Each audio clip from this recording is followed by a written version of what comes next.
welcome to another edition of Inside the Pigskin. Am I loud enough? I don't know. Cam Gorby, when Candy sends this to you, I'll let you be the judge if I'm loud enough. But we got one of your people out here. His name is Chris T. Jones, and he's going to go out there and look like a T-bone tonight because he's going to cut it up and eat up this format, and he's got to make sure he's very full of it. So he wants to keep going back on. How about that, Christy? Is that a good introduction for you or what? Man, that was a great one, man. I appreciate all the love, and I appreciate being part of this group tonight. From one you to another, yes. Hey, no doubt. Hey, we ain't gonna say nothing about that gator over there to the right. He's taking rival. That already. It's the orange and blue versus the orange and green tonight. But hey, man, we teammates tonight. But as we get closer to week 3 or something like that, I'm gonna be like Chris, man. I'm trying my best to keep it in the center of the road. But we'll see what happens. We'll definitely see what happens. I hope to have you on more often, but we're definitely going to have you guys on before that game for sure. Yeah, right. And I feel the rivalry between you guys, just like in my house. It's a house divided during NFL games when it's Detroit Lions against the Green Bay Packers. So I feel ya. I gotcha. Right. And meanwhile, somehow, some way in the middle of Florida and Miami, we have a guy by the name of Darwin Kelly. Welcome to the big show, Darwin. Great to be on. Looking forward to the conversation tonight. Yeah, you're going to have an interesting time being the Kelly in the middle of the Jonesy and the troop. Look at this guy. He's all decked out there. I'm going to make this so fun that you're going to want to watch it over and over and over. I'll make Energizer bunnies on every one of you. And maybe when it's all said and done, I'll even do an alarm code. Get up, everybody, and listen to this show. And I'll tell you, if that isn't a good way to get you up out of bed, then I don't know what it is. We'll have to figure it out. But Chris T. Jones, Darwin Kelly, Mad Troop, Candy Ebling, and yes, Steve Reichel, the designated co-host on the show. Philly, Freedom, whatever. It is what it is. And yes, yours truly, the Motor City Madmouth. Couldn't get it off to a louder start than that, but don't worry, I only get louder as the night goes on. But why are we titling the show, Will the Real Cam Ward Please Stand Up? Is this a hockey show or is this a football show? Don't worry, people. Okay. The only thing you need to know about it is that Cam Ward is a goaltender for the Carolina Hurricanes. And we know about the other Cam Ward, who was the former quarterback and an all-time record quarterback for the Miami Hurricanes / now Tennessee Titans. And he's out there and set a lot of records, and he even gets his buddy Xavier Restrepo up there with him. My goodness, you couldn't even have a much better combination relocated there. And the way I can tell you right now is the goaltender is a standout goaltender, and his team actually closed out the New Jersey Devils 4-1 in their opening round series. But get this, here we are talking about Cam Ward of the Carolina Hurricanes, and who's between the pipes for the Carolina Hurricanes? A guy by the name of Frederick Anderson. Go figure. Only on the frozen pond. We can't get a Cam Ward on tonight when we're talking about the football player. Oh, well, hockey is hockey. It is what it is. All right, Candy, what do you want to say? Nothing. I'm good. All right, so that's your hockey. I don't expect anybody on this crew to know anything. The only thing I'll say is the only thing Stephen A. Smith knows about hockey is the puck is black. My goodness, that's the most intelligent thing I've ever heard from Stephen A. Smith. And I say that because it's true. I've only heard it about the time. But this is a football show. We know that thing called a pigskin, and a lot of people are definitely quite familiar with it one way or another, whether you're holding it on the gridiron or whether you're talking about it like all of us. All right, with that said, okay, let's talk about the first regular season game in Dublin, Ireland. Pittsburgh Steelers will be the designated team. Steve, we've talked about these international topics before. What are your thoughts about Ireland getting the game? I love it. Listen, Ireland's a proud country, man. They do things in a big way. So, Pittsburgh being a part of it, that should be definitely fun getting that fan base over there in Ireland. Interesting to see, who they matched them up there against. If I'm the NFL and I'm a betting man, I'm gonna say the Baltimore Ravens would probably be the ideal matchup you want to have over there, just in my opinion. What do you think, Mr. Jones? Ooh, that's gonna be that'd be a hell of a matchup. But I know that at least least we know there'll be some drinking promoting over there. We don't have to worry about that. There won't be no problem with that. They drinking the terrible towels. They twirling them towels over there. So, but I think that would be great for the NFL. I really think so. That I see that they're trying to really pull out that international now, and it's kind of great for the fans that they can see that they can bring that all together. Say, hey, they do it in soccer, the other type of football. So I'm seeing that. That's one thing that you can say about the NFL. That brand is really growing deep, and they really just trying to brand it all over. I can't imagine when I was that we'll be taking that trip over there. Then the thing is, what season is that game? What do they say? What week it'll be? I don't think they've announced the weekend. I just think we'll know that pretty soon. Ben will tell you, that'd be tough during the middle of a season, especially if you're in the hunt and you're trying to get back and you're trying to get into a playoff, and then I got to take my team way to Ireland. That can be a toll on the team. I'm sure it can. What are your thoughts, Darla? I think it's great for the brand of the NFL, just like Chris was saying. I know they've been doing the games in London, Germany. I think they also got to have a game in Spain too. So I think it's great for the brand to be able to continue to get that international exposure. I think the most important thing is, like, for the players' sake, is just making sure that, like, the field conditions are suitable. Because I know last season when the Eagles played Green Bay in Brazil, I think that was I know Jordan Love got hurt. I think he had like a knee injury toward the end of the game, and a lot of times, like, since those international fields aren't used to being played on as much, there can be issues, and you don't want that to happen to your, guys at all. What do you think, Ben? Yeah, I agree. I think when you talk about the international game and what the NFL is doing, obviously, you got guys like Mr. Khan down there in Jacksonville who would love for his team to be an international team. It's the way to grow the game. And obviously, the NFL has already dominated the United States by being the number one love sport in America.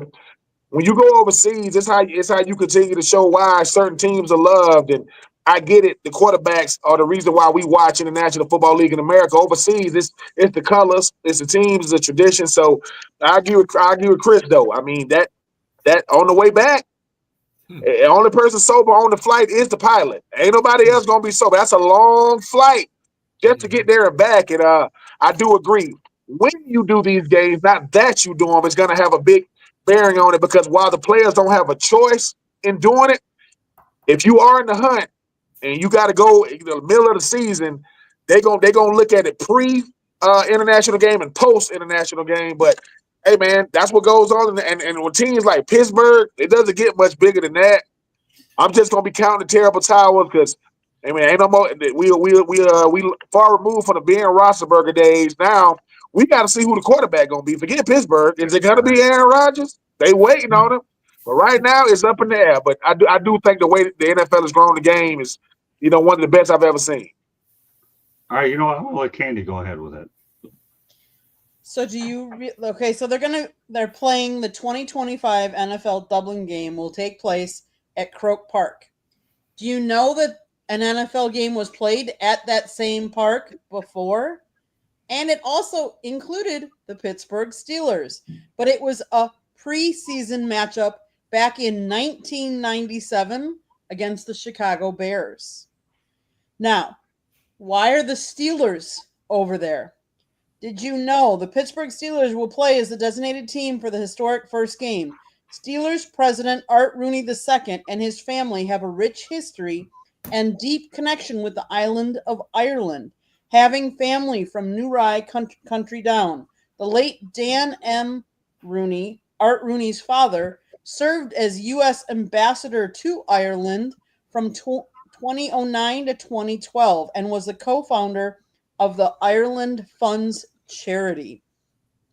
I think it's great we all know that the NFL, out of all the major sports, the NFL is the one that's growing the fastest. And why are they growing the fastest? Because they're expanding. They're taking what we would say is a risk, but really for them, it's not a risk. They're growing their brand internationally in all these different countries so that they get fans from all over the globe.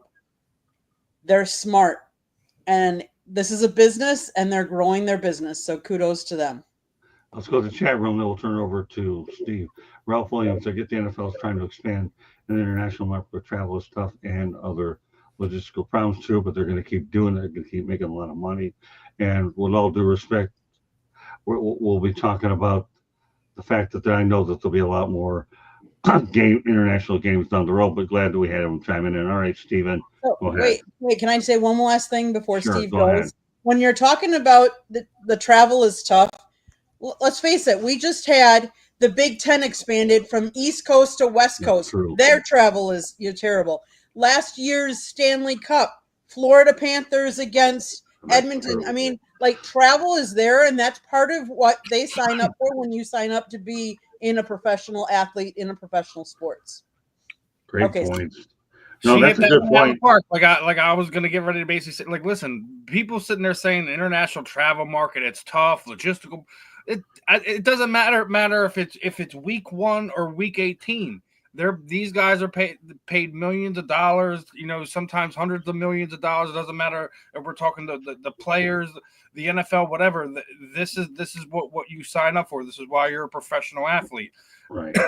Do we sit there say anything to boxers and combat sports athletes when they have to travel all over the world? No, they know what they signed up for. They're there to compete. So it should like the only thing we should really be talking about is field conditions. That's the only thing that we should be talking about. That that everyone is playing on a level field, a good field of a field where what I don't want to see moving forward is the soccer pitches. It's a totally different grass. We've seen injuries already. That's the only gripe I would give a NFL player at this point in time. The travel is whatever. It's not like these guys are paying for it. It's not like we're 50, 60 years ago where you didn't know what travel was going to be like. So we did buses back in the day and things like that stuff. Then we would have to worry about. But nowadays, like it's a $1 billion company. So the fact that the travel is tough, the logistics. No, it's not. Is it not is it not the norm? Sure, but to sit there and say that it's tough, that it's a problem, no. It's a chance for the brand to continue to grow, and two teams to grow their fan bases and connect with fans from all over the world. The NFL's been doing a great job of it. Like I said, hopefully they find ways when they go into these places where they're not competing on soccer pitches. The only gripe that I would sit there and say that an NFL fan should have. All right, the only thing I'm going to say about the topic is I'm going to go back to what Ben said, because Ben nailed it, but I'm going to do it in a very different, candid way. Number one, I realize that the Roonies have a deep connection to the Ireland area, but I'm going to go out there and go back and show my age a little bit about the quarterback situation for the Pittsburgh Steelers. Let's go back to Abbott Costello. Who's on first? What's on second? And all that. Abbott Costello. I missed watching Abbott Costello in black and white on Sundays, watching these guys go ballistic at each other. That's what you have with the quarterback situation, people. It really is. And as the Aaron Rodgers turns, we'll see where that soap opera goes. Let's, you have one life to live, Aaron. We'll see if you're going to be living it next in Pittsburgh/Dublin. We'll see about that, right? So we'll leave it on that note. Abbott Costello, everybody. I'm sure that we could probably find it on one of those channels. Which ones do we watch, Candy? What are the old time stations that we have that you put on? WeTV, MeTV, WeTV. Iron. Look at that. I bet you'll find a cotton pick at Abbott Costello someplace. All right. Do you? Hey, Chris, you ever heard of Abbott Costello? Of course. You're talking about Albert and Costello. Yeah, exactly. Of course. All right. I gotta ask. I'm old enough for that. Well, all right. Just gotta make sure. I got you, buddy. Come on, Scott. Don't worry, because you know what? We're gonna have a good time. We talk about it in person. I'm telling you. Everybody, and by the way, everybody that comes on these shows does get an acknowledgement in my book, Lessons from the Microphone. And now you just added yourself to the list, Chris T. Jones, as one of those people that landed in the next book. My University of Miami brother, Greg Stark, Chris, is the new guy on the block. Darwin Kelly might even get a place in there. All right. With that said, done. Let's go ahead and continue the theme a little bit, Miami, and then we're also going to have Chris. You're going to have a standalone topic. I'm going to have you talk about the Miami draft as well in a little bit, okay? Because obviously there was a little bit of activity there. I actually wrote about their pro day and their spring game as well. That will be released in the South Florida Tribune probably tonight or tomorrow. But Quinn Ewers in January turned on an $8 million NIL transfer offer and decided to enter the 2025 draft. He'll get paid $800,000 to play for the Miami Dolphins, who, if I'm going to make the quick opinion, then turn around. This may be one of the Miami Dolphins' smartest picks in ages. It really is. You talk about a sleeper pick here. It's not like that quarterback's all that stable with Tua Tagovailoa, who ends up in General Hospital, and Zach Wilson is living days of our life because you don't know where he's going next. But maybe Zach Wilson needs a little bit of a geography lesson. You know, you're playing in Hard Rock Stadium, not FAU Stadium, where you killed Central Florida. But with that said, we'll start off with you, Chris. What are your thoughts about the pick of Quinn Ewers? Hey, I think, like you said, it's a great pick for he's in a great situation playing behind Tua. But the thing is, what hurts what hurt him was, come on, the man has hurt that young man, that he had to really leave school because of that young boy that was behind him when he got hurt. And then what kills it, that it wasn't really no schools that the man he really played his bike up. He came in on the teams that he played that did well. The teams was what? They was what? They were low in they weren't even Division I schools, were they? I don't think so. They weren't that much of a talent. And then you think about it, you was the #1 recruit in 2022, 3 years removed from school, 3 years removed from high school. And you had a chance. To be honest, I was fired agent. This is agent named Ron Slavin.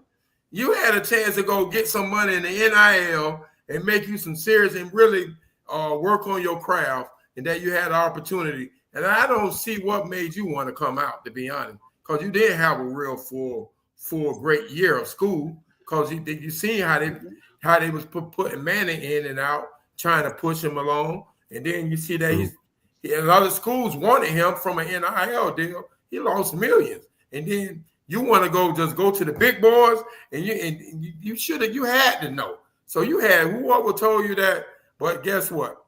Now it's over and done with. Now it's time to pick up your pieces, lace up your cleats, and go down there in Miami and show what you really able to do. Because right now you're in a great situation. Because you got Tua, you don't know. At any time, Tua can go down, but the thing is, you just got to get there and get in that playbook, put your head down, because that's over with. In his head, he need to understand you can't go back to school. It's over with now. It's time to pick up the pieces and move forward. But it's a great pick for Miami, and I love the pick for them. That's a good point with him being in and out of the lineup with Arch Manning looking over his shoulders. Chris, I'm 100% in agreement with you. All right, we'll turn over to Darwin. Yeah, so I'm a approach it from the NIL angle, and certainly if a school reportedly offered him $8 million, and essentially he missed out on losing $7.2 million by not choosing to go back to college and play for his last season, and that's hard to come around. Like, that's a hard loss to say for players going forward. I say that to say, like, I see a trend going forward of players choosing to stay in college longer, especially in situations like this. Like, granted, he is in a great situation going to the Dolphins and being behind Tua. But just losing out on that money, I think that's a tough situation to be in. I also saw a post on social media that the NBA has the least amount of players that filed for their upcoming draft in the last 10 years, Really? which also speaks to the NIL aspect of the money seems to be better there. So it'll be interesting to see how that plays out going forward. Yeah, that's interesting. I'm glad you brought that up. I never thought about that. See, I know that one of your expertise is, by the way, Darwin. For those of you that don't know Darwin Kelly, he's active on LinkedIn and talks about NIL all the time. And I learned something on his page every single time. For those of you that have LinkedIn, look at Darwin Kelly's stuff. I had him on the Motor City Madmouth show talking about NIL. That's why I wanted to bring him on here on tonight's show, because I knew we had a lot of good NIL topics. I didn't think there was a better person out there that was more equipped to do it than Darwin Kelly, which is why I brought him on the show. Great stuff, Darwin. Okay, Ben, you're welcome. I mean, the thing about the Quinn Ewers situation, I mean, there's always going to be a head scratcher because, the first thing you hear about it, I mean, Quinn Ewers, he skipped his senior year of high school to go to Ohio State. He never played because he got the money, and he ends up at Texas. Texas was in the semifinals 2 years in a row. I mean, we act like Quinn Ewers was a very, very good quarterback. I just don't understand why he fell where he fell, but I do agree with Chris. Tua is a situation where people are not saying if but when. When he gets hurt again, somebody got to be able to fill in that can keep the train on the track. And I think Quinn Ewers might be the guy. Because like I said, I'm not saying Quinn Ewers was projected to be the number 1 overall pick. I didn't see him being the 7th round. But the NFL is not about the team. It's about the fit. And I think it fits what Quinn Ewers does skill set wise. Look, you can't find a way to throw the ball to Jonnu Smith, Jalen Waddle, and freaking Tyreek Hill. You in the wrong business. So I think for a guy like Quinn Ewers, yeah, he's going to a hot weather city. He's going to a place where Mike McDaniel's going to have a very sophisticated offense. But if he can keep his head down, like Chris said, and go out there and play football, who knows? Because sometimes, Brock Purdy is the best example I have. As far as going to the right fit. He goes Mr. Irrelevant. Now he's spending time for $60 million whenever he does resign. So I'm happy for Quinn Ewers, man, because I don't know how much money you got to be making in college to walk away from $8 million. I do not know how much money you got to be making, because he made money from Ohio State. He made money for 2 years at Texas. So whatever he's making this year is going to be a pay cut in Miami. But walking away from let me tell you something. Let me say this to Quinn Ewers. When he's listening, if you walked away from $8 million, young man, I want a life like that. I want a life to where somebody can offer me 8 and I go, nah, I'm good. I'm gonna go to the draft. Hey, man, so he must be doing something right, man. But, hey, the one thing he don't got to worry about, he might not be making as much. He ain't going to make as much as Cam Ward, because Cam Ward is in a state that doesn't have state tax. Neither does Florida. So I don't know if that's going to help him with his checks. But walking away from $8 million, hey, man, either he was sick and tired of college football and wanted to move on, or he's made so much money to where he's not going to miss it. Either way, he's a Miami Dolphin, and I'm wishing that man nothing but the best with mini camps and training camps rapidly approaching. Well said. All right, you'll turn it over to Steven. I mean, everyone's talking about like how much money he's missing out. Like, listen, if and when Tua winds up missing some games, hopefully it's not anything serious or anything like that. He's just getting nicked up like most players tend to do, especially at the quarterback position. Like, he has an opportunity to within 2 to 3 years to go have a new contract deal done, regardless if he's missing out on $8 million this year. At some point in time, the bottom tier quarterbacks are getting 40, 50, $60 million now. So like, what are we talking about? We're splitting hairs. He knows that at some point in time he's going to get his shot. So at some point in time, he's going to find a way to recoup that. He's now officially a professional athlete, so he can have sponsorship deals and things of that nature. So we don't really know what he's actually losing out on. And as Ben was already spoken to, he has had 3 different 3 years of being in the NIL where he's already made money.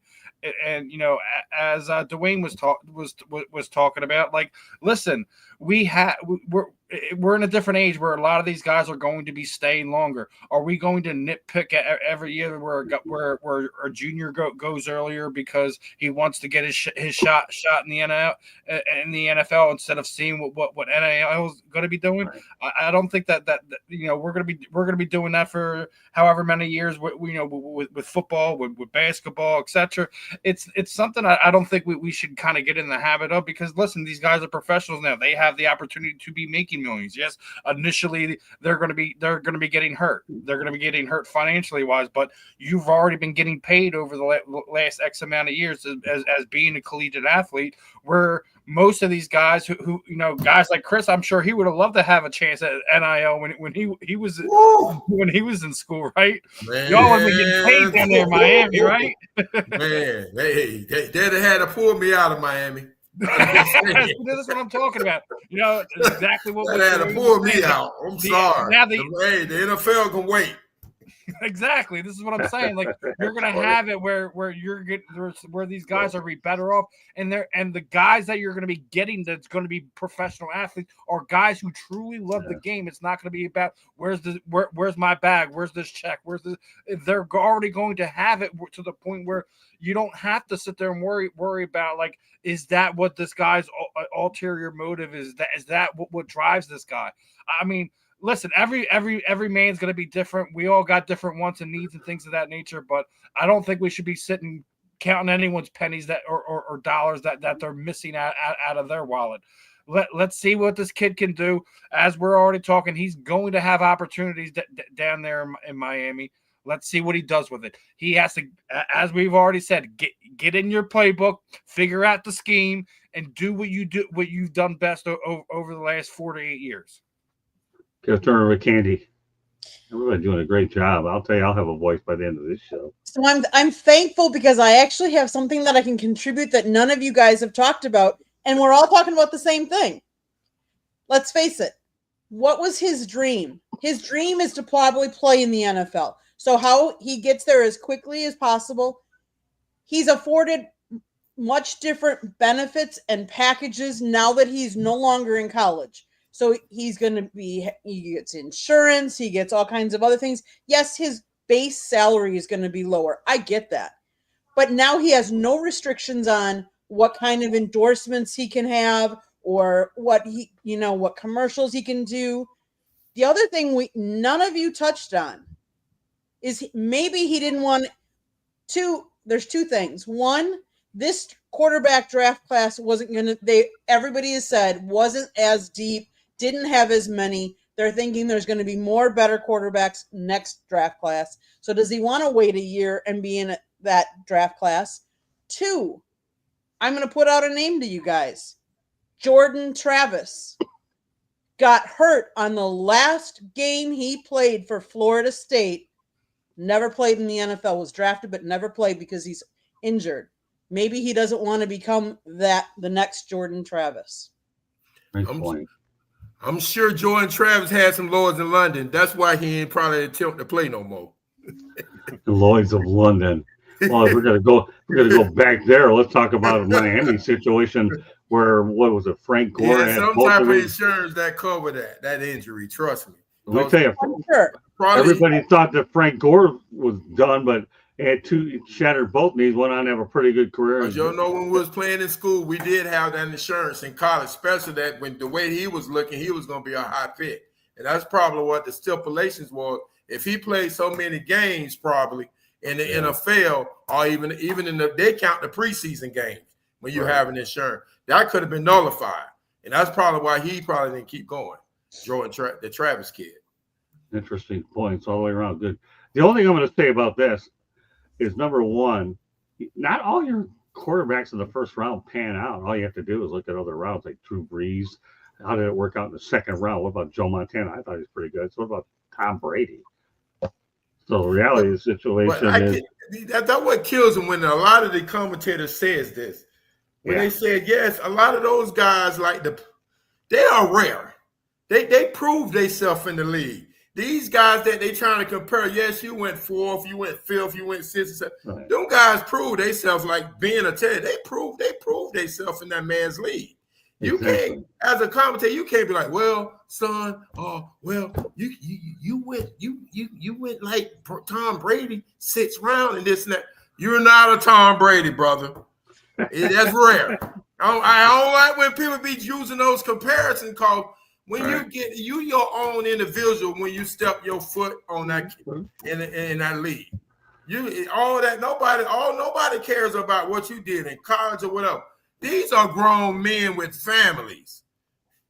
Okay. I remember my first time I stepped myself in the locker room. They're like, this ain't no college atmosphere, buddy. This is a job. All right, so let me ask you a question, Chris. I'm going to put you on the spot now that you brought that up. Okay, ready? Yeah, how old do you think I am? Oh, shoot, you about what? I say about 58. Man, you're a good man. You gave me 4 years younger than my body indicates. It's 62 going on 100. I'll tell you, I covered the Dolphins back in the 80s, and I'll never forget a guy by the name of Jim Jensen. Was drafted in the 11th round. Big Jim. Right. So here, get this. They drafted the quarterback in the 8th round, cut him. Jensen makes the team. So you know how that worked out? The guy played special teams and was an emergency quarterback. So it doesn't matter where you find your hidden gems. And if you're a quarterback right now and you're Quinn Ewers, you land in the best possible situation you can land because you're on house money anyways. And again, they're talking about the losses, and Candy mentions the insurance. So I'm with you all the way. Nobody wants to compare themselves to Tom Brady or not. But ever heard of the word hidden gems? They don't all come in the first round. If you think that Ryan Bust, I want to say Ryan Leaf. Of course, I didn't have my Wheaties with that comment, but whatever. Ryan Leaf is a Ryan Bust. I'm sure we would. So in reality, the situation is this, Chris. You're 100% right. Nobody wants to think I was in the 6th round. I'm a Tom Brady. I got to be myself. But you do find a lot of great players, obviously, in the later rounds. And even undrafted guys, we got undrafted Hall of Famers. Those players are like the Tom Brady.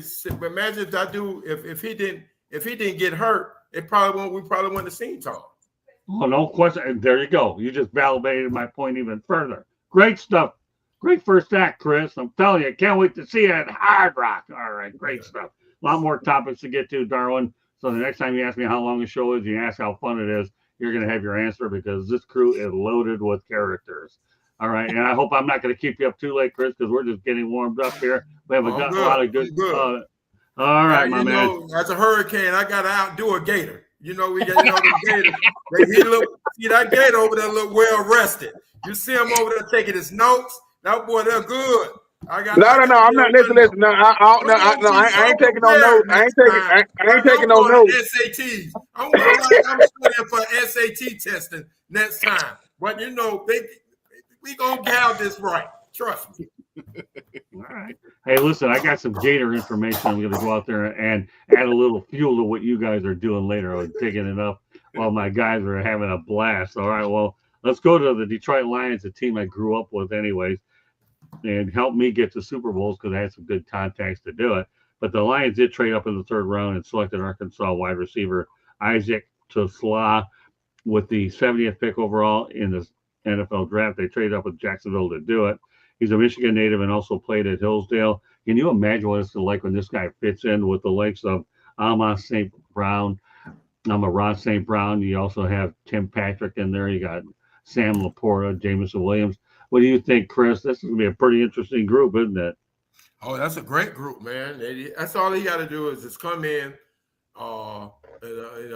dig into that playbook and see where he can fit in. Because you got to remember, they already established. They knocking on the Super Bowl door, and you just got to come in, get your lunch pail, go in and learn that playbook and see where it fit at. But you can go in. You need to go in with that hard work ethic because you got to understand they drafted you for a reason. They like what they see, and they want you to be able to push the ones that you coming in to compete against. Because I'm being straight, because that's a pretty high pick, and they seeing some qualities in that guy that show that, hey, we can see you where they need a big body. Because you see they got the flyers on the outside. They want him to be able to work that middle with the other good tight end they have there. So anybody that thinks Brad Holmes and the Lions got an F for the draft doesn't know anything about the NFL draft. Brad Holmes is a genius. I've seen some of these people, Lions got an F grade for this. Give me a break. Go, but so when I see some of that stuff, Chris, it makes me gag. And I'll tell you another story when I was in college, and I'm not afraid to admit this because I was an awful cook. Once upon a time I made a grilled cheese sandwich in a microwave that lasted 4 minutes. And I can tell you right now, I could have thrown that grilled cheese sandwich into a triple pane window. And if you need a tool, you need a hammer. All I had to do was put a piece of wood under that and take it called the grilled cheese hammer and could have caved somebody else's skull. Am I afraid to admit it? No, I was the best cook on the planet, but I was awful in college. Just thought I'd throw that out there. So the reality is that anybody dumb enough to go out there to think that this guy gets an F in the draft, I'll be more than happy to show you how to make a 4-minute grilled cheese sandwich so you can knock the expensive to that end. All right there, Darwin Kelly. I don't think you'd come up with an analogy like that because you're a straight shooter. But what are your thoughts about what the Lions did with this kid?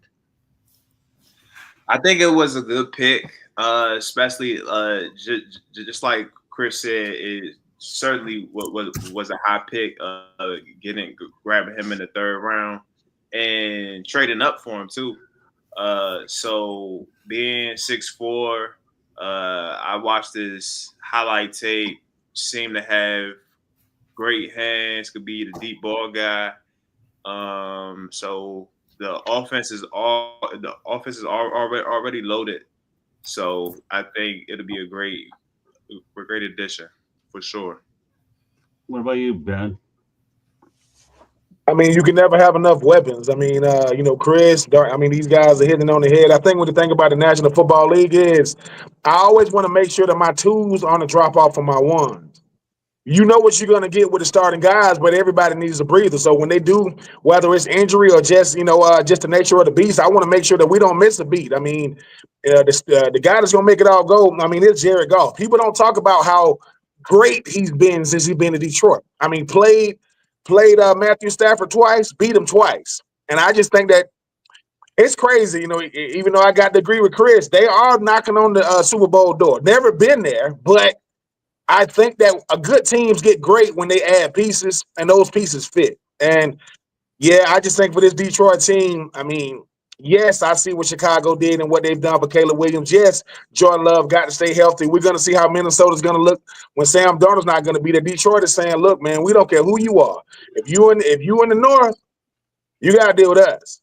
And I just think that right now, with what Detroit is doing, that whole team, Dan Campbell, they had a Dan Campbell lookalike contest. You got to be popular as hell to have a bunch of men in Detroit that say, hey, man, I'm going to go out here and Dan Campbell. And they look like him. The guy that won if he got to have a freaking stunt double, he looked just like him. But, yeah, I like what Detroit is doing, and they're doing it the right way. The best front office in football is in Philadelphia. But Detroit, even though they ain't won no Super Bowl yet, they ain't far from it because they stacking chips, man. That's how you get better. So, yeah, I like the pick. I like where they got him at. And hopefully he can blend into an offense that's not missing anything, but it can definitely add. Hopefully he can be an addition. Great stuff. All right, I'm going to go to Candy on this ahead of Steve because, after all, she knows all too well about the Lions, and lately it's been for all the wrong reasons. Sorry, Candy. Thanks. That's okay. You can do that. It's all good. We're both NFC North division rivals. That's, I will say this. In the 3rd round, the Detroit Lions general manager, Brad Holmes, made a big move, shelling out future draft capital to leap from 102 to 70 in the trade. Raised a lot of eyebrows. He was asked this week which of the 7 draft picks was his favorite. I do love all of them. I'll give you this, though. The pick that was probably the most questioned, I would say, was Isaac Tesla. I can say that he was my favorite wide receiver in this draft. I'm not saying he was the best wide receiver in the draft, but favorite wide receiver in the draft, yes. A lot of people have questioned him. During day two of the draft on Friday, Holmes and the rest of the Lions draft room wore black sweatshirts with the letters HWS crossed out. The initials stood for height, weight, and speed. Crossing them out, the GM said over the weekend, was a nod to the Lions' mantra, that game film should trump physical attributes and stats any day of the week.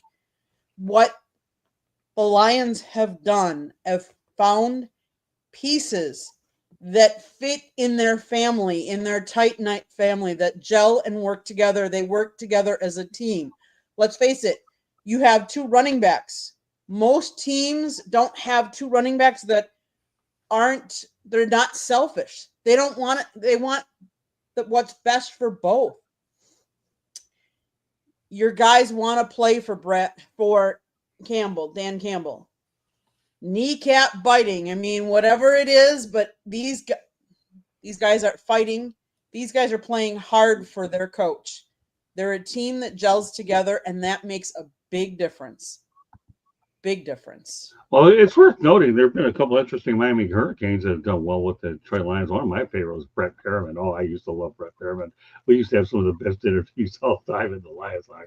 He was a favorite. I used to always talk to Brett all the time. And Benny Blades was pretty good too. So I talk to Benny from time to time. I think that hits a bone with Kurtis. So, but yeah, more power to him. All right, well, I just thought I'd throw that in there. Okay, Steven, go ahead. I mean, like, listen, it's when you trade up and grab a guy like that. I mean, as Candy was saying, he doesn't have bad measurables or anything like that. I think he ran like a 4.40. So it's like it's not like he's he had a terrible combine at that number. But one of the other things is like, listen, you already the Lions offense isn't like nothing to turn your nose down at. They're a playmaking offense. They can stretch the field, but where you having a guy like this, where if you can go in the red zone, go 5 wide, and just have Goff use him as a matchup disadvantage in the red zone and things of that nature. So there's plenty of ways that you can integrate this guy in and make matchup problems for, trying to have a linebacker cover this guy, have a jump ball, things of that nature. Like he's going to, with that pick, he's going to be a part of their offense this season. It's not like they're planning on for stuff down the road.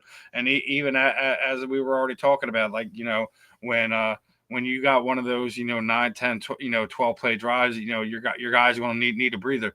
It's nice to have a guy like that, not only you feel can fit, but that can produce and make plays for you. So I think it's interesting. We'll see if it all plays out the way the Lions wanted to, but I think overall, I think they got their guy, and we'll see if he's going to be a high level guy and continue to produce in the way you'd want him to.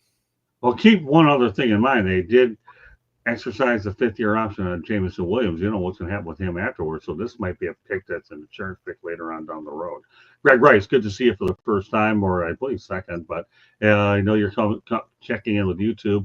If you haven't subscribed to our channel, please do so. If you have, so thank you very much. And thank you very much, Kenny. Good to see you again as well, coming in from YouTube. We get everybody from all over the place. It's great stuff to see. All right, we're going to talk a little bit of Gators first. Make one more comment on this topic. Yeah. The other thing is we need to look at it from the other standpoint. Who did they get the pick from? The Jacksonville Jaguars, who traded up to get the number 2 pick to get Travis Hunter. So maybe they wanted to get some draft capital back. So you got to look at both sides of that as well. Well, no, that's a good point. Obviously, Brad Holmes didn't mind and bringing Travis Hunter in, a weapon for Trevor Lawrence. So there's always a domino effect the way the NFL works anyway. So, hey, Brad Holmes, when he made the Stafford trade, it was just unbelievable to begin with the haul he got. We'll get into that tonight because we have a lot of other things to get to, but it's worth noting. All right, I'll have one more thing I want to get to. Then I'm going to have Chris talk about the Miami Hurricanes. Okay, we got Eddie Prather. Great stuff, man. Hey, I'm going to tell you something, Chris. This is a popular show. A lot of people going to get to know you. Now we're getting our regulars here. Eddie Prather is in here. Oh, you get ready. He's going to challenge you there, Chris. I'm telling you, this guy's unbelievable. So at pick number 197 in the 6th round, the Texans selected Florida Gators, Wisconsin Badgers quarterback Graham Mertz. This is going to be another sleeper pick somewhere along the line. I don't know why. But before I go ahead and talk about that trade, about that pick, I do want to mention something to fuel this thing that we have here between you and Ben. Okay, I have to do it. And to be continued, later on. But Florida has reached new NIL agreements with 98% of the football team. Let me repeat this. Florida has reached new NIL agreements with 98% of the football team. Right now, we're in a position where we don't have to worry about the portal. If anything, we add a player or two, but we retain 98% of our team for Coach Napier. We know that Ben is smiling. And Chris, what are you thinking about that? And before I ask you to comment on that, what are your thoughts about the Mertz pick for Houston? Who you, Ben or me or Ben going first? Well, I'll let you go first here. Okay, if you want to. First of all, give me your thoughts about the Mertz pick. This is an interesting pick for the Texans. He's a backup anyways. Yeah, that's. Hey, this thing is, hey, backups. They just as important. Like Ben was saying earlier, baby, you got to remember the league. The league at any moment you can get an injury, and you got to be able to step up and you got to be able to perform. Because you got to understand, there's a lot of people, jobs on the lines, families on the line. It's a lot of these things, and you got to be prepared at all times. And that's one thing I be trying to tell the young players when I go by even at University of Miami. I let them know, because all of them they walking with some of them got NFL cards and they ain't even done nothing yet. Right. You know what I mean? I'm like, well, what have you done? You got this luxury pad on South Beach. What you living on South Beach for? And you raiding? we working in Coral Gables. You know, it's just sad the way that this thing's coming, and the guys that you think about it, and I'm scared if they don't straighten up, Ben, I'm scared that it's gonna be a fall over in the NFL with these kids, because they getting so much money now. They really think they're in the league already, especially in college. Okay, now your thoughts about the 98%. Oh, it's a two-part question. See, that's another thing. I want people to come down to Coral Gables, down south, that want to come. It shouldn't be about all this NIL money. We had 7 draft picks, 1 first rounder, 1 second rounder, 3 fifth rounders, a 6th rounder, 7th rounder, and we do all this fighting over this NIL money. No, that's when the way Green Tree used to be. We used to get $52 a weekend. That was our NIL money that we got for a weekend. And we wanted to save up for the month. If we couldn't even take $52, we couldn't even take a girl out. That's all we had to do, go take them to Swenson's. It was across the street on US 1. We had to share a banana split, and we might can get some fries with it. But guess what? We worked hard without these NIL deals. That's what I'm telling them. We gave Georgia quarterback. I don't want to say if somebody sucked or anything. He didn't perform. He left from performing in Georgia to come to Miami. Why did you let that come? If you're leaving Georgia to come to Miami, that means you don't like to compete. In my book, if I was a coach, you don't want to compete. You chasing money, brother. And now you down there getting Ferrari stolen. You got a girlfriend you're getting caught cheating on. And they stole money in a Benz. You got a Ferrari and a Mercedes Benz in college. You living in Coconut Grove. That way Brian Blaze and all the boys were. That way the Heat players stay. I don't understand. The way college football is, the way that we go down there watching them practice and this and that. And then I have a problem. We be telling Mario, we have a problem with them practicing in air conditioning. We used to practicing outside. I'm like, I don't get it no more. I just don't get it. You know, I guess that's why I'm not into coaching. I'd have been fired. I've been on the news. I'd have been on strength with one of these kids. It's just not tough no more. It's not. You know, they're prima donnas, man. And now I'm lost for words, to be honest with you.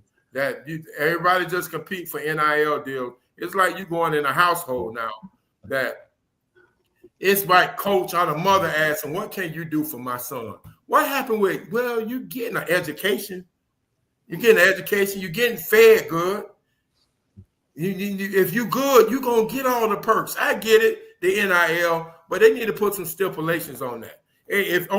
Tell me this: if I was an owner, if I want to do an NIL deal for the Hurricane players, I'm a big booster. I'm signing you up just like they do in the league. If you ain't performing, I need my money. I need to get some of my money back there. I need to get some of my money back. If you want these big NIL deals, it should be stipulations about what if you don't perform to your standards. Well, I know one thing. They're working. I hope the network executives are looking at you, man. You could put a lot of people out of work with your commentary, and I swear. And you're making a lot of people look bad. It's mind-boggling. It is. I agree. I tell you, it's no more hunger. It's not the hunger no more. They not hungry. You know, we didn't care about no money. Man, we used to waste sweats all time. That was it. You know, we didn't worry about all that. We used to borrow one of our boys' car. I remember getting a car that it didn't have no power steering. If you was working out with one of your teammate cars when you borrowed it. Now you're riding a Ferrari and all of that. I know me, if I was during this era, and I know I'm in recovery now, I can't imagine how it would have been for me. I'm being honest, because that's the way them temptations is down south, and you doing it, and the way that money is coming down that way. I know I wouldn't have been going to class.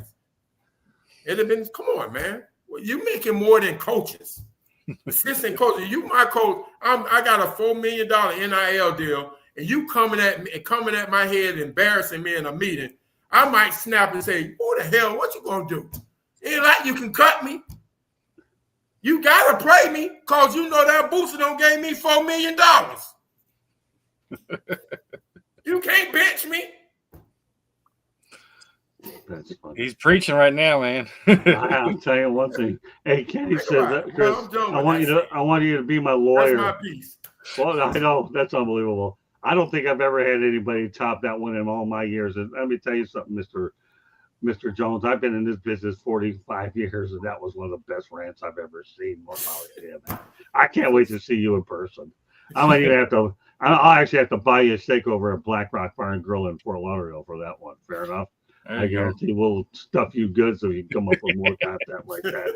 All right. Well, Ben, I hate to say this, my brother. I'll let you comment a little bit on Mertz and then think about, okay, the 98% that went in your favor on this, and then everybody else will just talk about Mertz because we have a lot more to get to. Because there's nobody going to top either of these two on the 98%. Unless Steve thinks he can try, but don't hold your breath, Steve. We got plenty. Go ahead, Ben. Where do you want to start? Start with Mertz because that'll be shorter, and then you can go ahead and take your 98% and do what you want with it. I'm happy for Graham Mertz. I mean, I was happy at the fact that he was coming off an injury and he got drafted where he got drafted. I think he's in a position where he's going to be the back. He's competing for the backup role, but CJ Stroud is everybody knows he's a starter. So he's not going in for starting reps. And Houston seems to be the team to beat in the AFC South. I mean, Graham Mertz, as a guy that, came over to Florida, I was wondering, can he play? I see how Chris was just saying, Carson Beck leaves Georgia to go to Miami. This young man left Wisconsin to come to Florida, and dare I say, man, he superseded expectations. So I'm happy for him. DeMeco Ryans seems to be a coach that understands talent. CJ Stroud is obviously going to be that guy for the future, but ain't nothing wrong with making millions of dollars as a backup. Charlie Batch had a hell of a career in the NFL, and he was a backup about 16, 17 years of them. So Mrs. Batch was not mad that Charlie was only making $4 or $5 million for about 10 years. But I am happy for Graham Mertz, man. I think just like him and the Quinn Ewers, it's all about where you go, not that you go. And they both, and he landed in a really, really good spot. So I'm looking forward to seeing. Obviously, I understand his injury situation, so he got to come in with the trainers and get right. But he's gonna get a chance to go out there and compete for a starting spot. When I know what my role is before I get on the team, I can embrace it better. I don't got to come in thinking I'm competing. You're not competing for starting reps in Houston. Not at quarterback. They got their quarterback, but this 98% thing. Look, I will say this about NIL. I will say this, right? NIL is one of those things to where if it don't work for everybody, it don't work. Yes, I'm a former football player, right? But here's the thing, right? I get it that everybody's window when it come to football is very, very small. I get that everybody ain't gonna go to the National Football League. I get that most players ain't even gonna play in college. There are players who getting money, they're not even gonna play because Chris and anybody can tell you this. The hardest place to prove it in college is the practice field. You see some of the best talent in the world. I'm gonna keep saying this, and I hope you don't mind me saying it. Titus O'Neil, the wrestler's real name is Thaddeus Bullock. He went to Florida, and he looked like that when I first got to college. He used to walk around with, a Speedo on, showing off his abs and his arms. The problem is he ain't never played. I love Thad, but Thad knew I'm not going pro in anything. I'm going pro in something other than football. So just imagine if these 98%, most of these players ain't going to play. And I get it, everybody ain't getting the same dollar amount. But it is hard to listen to a coach that I make more money than. If I make more money than you, and you yelling at me talking about, hey, man, what you doing this play? At a certain point, I'm like, hey, coach, man, you need to tone that down. Like, who you think you talking to? Because we act like players aren't already entitled. Then you give them the money solidifies the entitlement. It's going to solidify it. It doesn't matter. Carson Beck is the greatest tale. Carson Beck got the same amount of money that the kid Nico from Tennessee wanted that went to UCF. He wanted Nico wanted $4 million or $5 million or whatever he wanted. That's what Carson Beck got. There ain't nobody on planet Earth that think Carson Beck is worth $4 million but Miami. And I'm not saying it's Miami's fault, but they gave it to him. And the thing is, his girlfriend is a TikToker or a YouTuber or whatever. Nowhere in the world. Listen, Carson Beck making more money in college than Carson Palmer. Carson Palmer won the Heisman. And Carson Beck gonna make $4 million. So Chris, he was nailing it because at the end of the day, Chris said, I'm gonna add to it. Players ain't hungry no more. We used to be starving. These players are barely hungry now. And I think the thing is, there is nothing wrong with getting your money. That's me and Chris are saying, ain't nothing wrong with getting your money. That can't be your end all be all. That can't be the reason why. Because like I said, if I'm in college, I want my money too. I want mine. Chris will want his. But at the same time, if I'm only getting money because of the times, not because of me, I could be getting money strictly because of who I am or where I go to school at. No, nothing more, nothing less. The most I know, listen, I can tell you who DJ Lagway is. I can tell you who Carson Beck is because one play for Miami, one play for Florida. I couldn't tell you who the Florida State quarterback is, or FAU, or FIU, or USF, or UCF. I don't even know who those quarterbacks are. And guess what? They're gonna get NIL money. Name and image likeness is tied to one thing: name and image leverage. If you have it, you're gonna use it. But a lot of these players ain't got no leverage. They just go to these schools. So, it's cool that my alma mater is giving out 98% NIL money. But guess what? The boosters gonna want?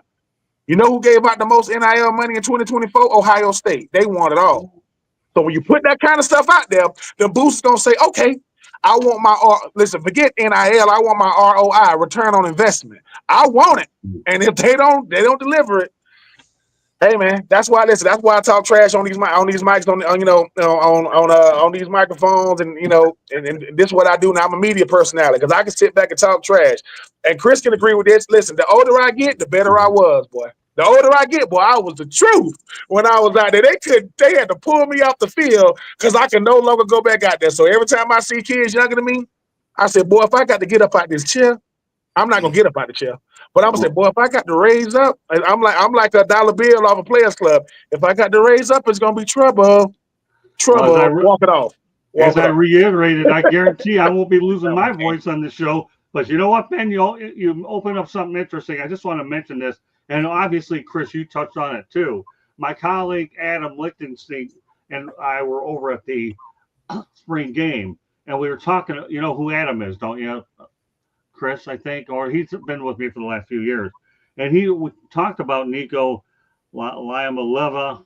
Don't get me to pronounce that name anyways. He brought it up tomorrow. Chris will have the quote here. I listened to it myself. And also we have that transcript on the South Florida Tribune YouTube channel. If you haven't subscribed, please subscribe to the channel. But Mario said, we're not going to do it at Miami. If they want to play holdout, they might as well play get out. There you go. He's not putting up with that nonsense. Although, like you guys mentioned, he's got Beck.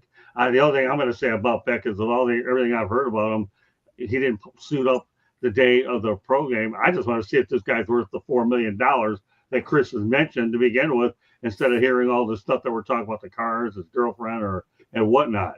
Right now, all we've heard about him is the extracurricular stuff. I want to see how good this player really is and see if he's going to be drafted in Pittsburgh. I get everything you're saying, but Mario Cristobal won't take any nonsense from any people like this. And I'll mention the quote again. We're not going to do it at Miami. If they want to play holdout, they might as well get out. There you go. All right. I know that these two guys dominated the conversation. Steve, you know what?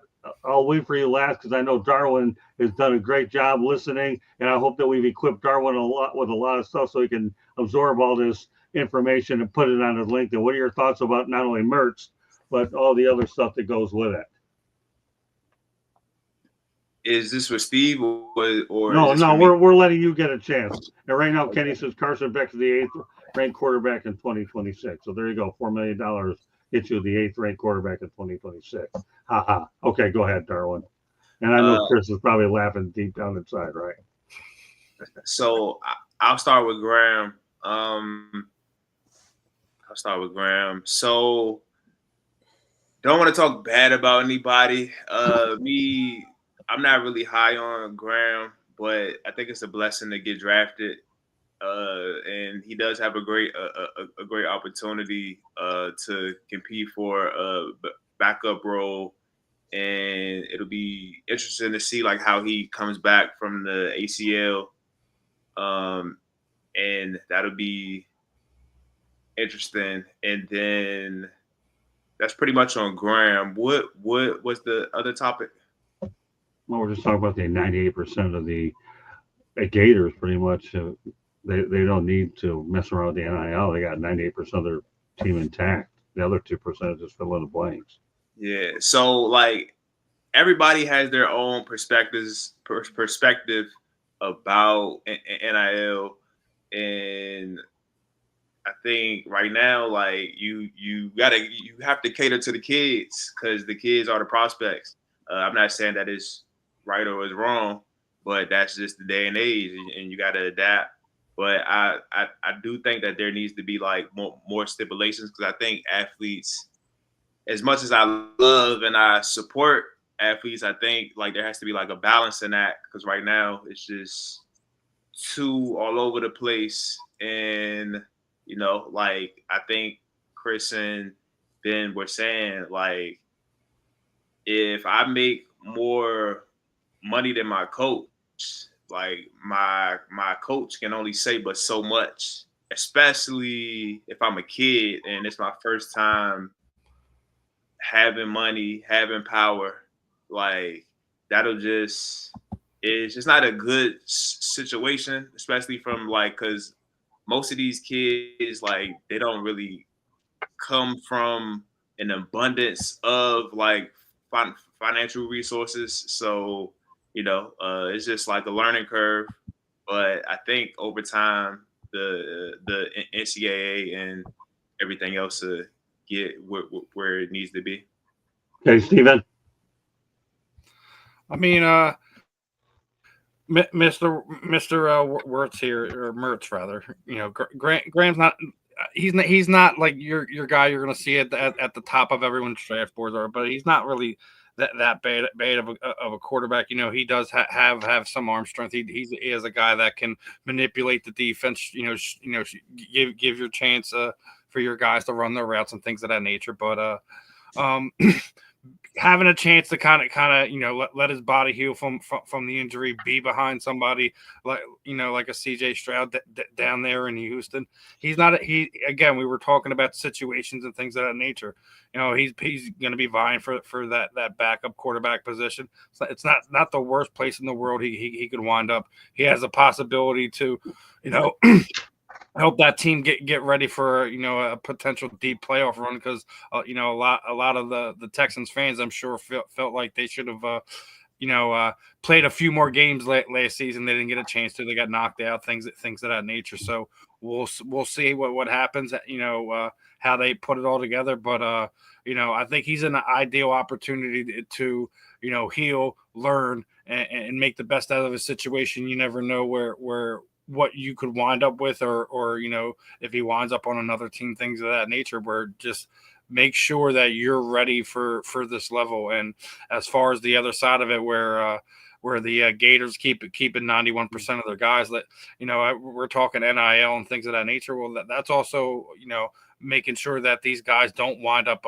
hitting the transfer portal and asking for this and demanding that. So that just shows not just what Florida's what the Florida Gators are doing, but making sure you keep your culture intact. You're bringing the right guys in, not just guys who are out there chasing bags. And we've already talked about this. Like, I think between NIL and the transfer, you need to put guardrails on this thing so it's not getting out of control. You're not having and we're only talking about football. I still think basketball is just as bad, or if not worse. You have guys that are bouncing all over the place. I don't think there should be a rule that in a 4-year period of time you can't play on more than 2 teams. Right.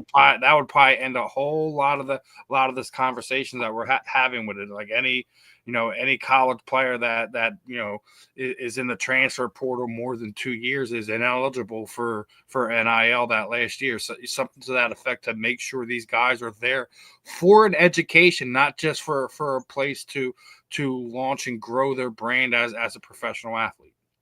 All right, Candy will get the last word on it, but I want to preface something that Chris mentioned earlier, and that's just about the Miami Pro Day. There were 20 Miami Hurricanes, which is the most that they've had in either their history or a long time. And Brian Baldinger also told me when he was there that he was just glad that Mario Cristobal has been able to go ahead and restore this program to its respectability. He really has. So when you think about that, there were 20 prospects, and of course you alluded to the fact that there were 7 players drafted, 2 on the first. You have Arroyo and Ward, who I think is going to have a great career, and then 5 other ones drafted. That doesn't count the other undrafted guys that you have. So I think Jacoby George, I believe the wide receiver, went to Carolina. But when we come back, we're going to have Chris give us his thoughts about the Hurricanes in the draft as well. So think about that for a minute. Candy, you have the last word on this topic. Then we have a station break, a little deeper into this. But when you have a show like we have with Ben and Chris and Darwin absorbing, and I'm just a spectator, my voice is very good for this show because I have plenty of people picking up the slack. Stephen and Candy, it's good stuff. Candy, you got the last word. Then you go to a station break. So Graham Mertz. So let's go back. He played for 2 different high schools. He was rated as a 4-star recruit by ESPN coming out of high school. He was rated as the best pocket passer in the class of 2019, the 21st highest rated recruit overall. He was rated the 3rd highest rated pro-style quarterback, the highest rated Kansas recruit, the 65th highest rated recruit overall. ESPN described Mertz as Wisconsin's most hyped quarterback since Russell Wilson. Now, I can tell you, his first year, he lost the job to Jack Cohn. He was injured 1 year. His record back in 2019 was 0-0. In 2020, he was 4-3. 2021 for Wisconsin, he was 9-4. That was one of the best years. 2022, he was 6-6. The big change that year was Paul Chryst was let go. Jim Leonard came in, was interim coach, and then he was not hired. Luke Fickell came in, and that's when Graham transferred down to Florida. Didn't want to play for Luke Fickell, which kind of surprises me because I think Luke Fickell had his quarterback that he was bringing with him, to be honest with you. And that's why Graham left. I do not think he's that great of a quarterback. Kudos to him for getting drafted. Hey, good job for him. He's gotten injured twice now. He had an injured ankle, and then he tore his ACL in Florida. Will he be a good quarterback in the NFL? I'd say he's going to be a good backup quarterback in the NFL. I don't see him progressing further than that, but that's just me from his early days that I watched because I was a faithful still a faithful Wisconsin watcher, so I watched a lot of his games. I miss the Barry Alvarez years, but anyways, we won't go to that. I'm just being honest. Luke Fickell the problem with Luke Fickell is I think he tried to change Wisconsin's identity, and Wisconsin's identity was strong running back, strong offensive lineman, not much of a quarterback passing was Wisconsin. I mean, yes, Russell Wilson went there for a year, but that wasn't their strong suit. And he's trying to switch because, let's face it, the NFL and football, the way that we're going, you were seeing wide receivers and quarterbacks and the passing game just evolved more and more over the last couple of years. So I think that's why Luke Fickell is doing that, but I don't think that's Wisconsin's bread and butter, and I don't think that's where they have their strong suits. As far as NIL, I have said for a long time, if you want to just be a feeder league into the NFL, why even go to college? Why even have this? Because if you're going to start, like you said, if you're going to start paying these players more than anybody on that staff, there's already a problem with the generation growing up now. They're not taught the same respect. They don't know how to interact with everybody as much. They've grown up with computers and phones, and they text. They don't know how to communicate with people. So I think there's a lack of respect from this generation, much less, oh, I'm making more money now, I'm entitled to be able to treat you differently because I'm making more than you are. I don't know where we've gone so sideways, but do I think that they should get paid money to play a sport that we love and watch? Yes, because their careers could be cut short. And they are doing something that I couldn't do. I couldn't, but I think it's gotten a little out of hand when you're having NIL quarterbacks at U of Miami, $4 million, making more than some of the people in the NFL. There's something wrong. You got to progress up the ladder, and I think we're forgetting why they're going to school, or maybe we're not, because maybe they don't care. They don't care if they get a degree. But the problem was, if they don't get a degree and maybe they have one big good contract, a lot of these kids don't know how to manage their finances. So if they get injured and they have just this one big contract, how long is that money going to last? Because do they know how to invest it? Do they know how to do something else because they didn't get the education that they really wanted to or needed to? So I think with NIL, there's a lot of unknowns yet out there and variables. I think they're getting too high. I think there's got to be some more. I don't know who's going to regulate them because the NCAA isn't doing it, but I think somehow they need to figure out a way of regulating it. All right, we're not going to solve all that tonight, Candy. Go to a station break. I want to get to a few quick topics, and we have one big one to end it. So hang in there with us. Quick station break, and when we come back, Chris is going to talk about the Canes and their draft. All right, Chris? So be ready to go. Thank you. South Florida Tribune Publishing Company published a book, Lessons from the Microphone, Tuning into the Enduring Wisdom of Visionary Leaders. It is written by our host, Scott, the Motor City Madmouth Morganroth. Talks about the media industry and how it has evolved over his 40-plus years. There's a picture of him with a young Muhammad Ali. So if you want to see that picture, buy the book. Amazon, Barnes & Noble, Kindle, Google, and Apple Books. There's also a link on our website, www.southfloridatribune.com, where there's a plethora of great content. Go check it out. If you like to listen to podcasts, you can find us wherever you get your podcasts. If you want to advertise, call Scott, 954-304-4941. If you want to be a guest or have topic ideas, email us at southfloridatribune@gmail.com. Back to you, Scott. All right. Well, got a few. Steve and I touched on a couple topics last night. So what we might do, Steve, is with the two that we talked about, I want to give these other people a chance, and then what we'll do is maybe touch them up a little bit as well. And so here's what we'll proceed. First of all, Chris, give me your thoughts about what the Hurricanes did. You alluded to it a little bit earlier. Are you happy with were the Miami Hurricanes. We talked about 7 guys, but give me your overall perspective of the 2025 draft. We know one thing: Cam Ward did not like it in Green Bay and couldn't get out of there quick enough after he was looking forward to going. But I guess when you consider where he's from, 50-degree weather is too cold for him. It really won't make any difference. But all right, Chris, the floor is yours on the Miami Hurricanes. Well, congratulations to all the guys that did get drafted, even the ones who was free agents, unrestricted free agents that got still signed to a team so they can have an opportunity. Like you said, Mario, he is getting – Miami is on the up. They seem like they're moving the needle not faster than – as a former player, not faster than we would like to see from a lot of the former players.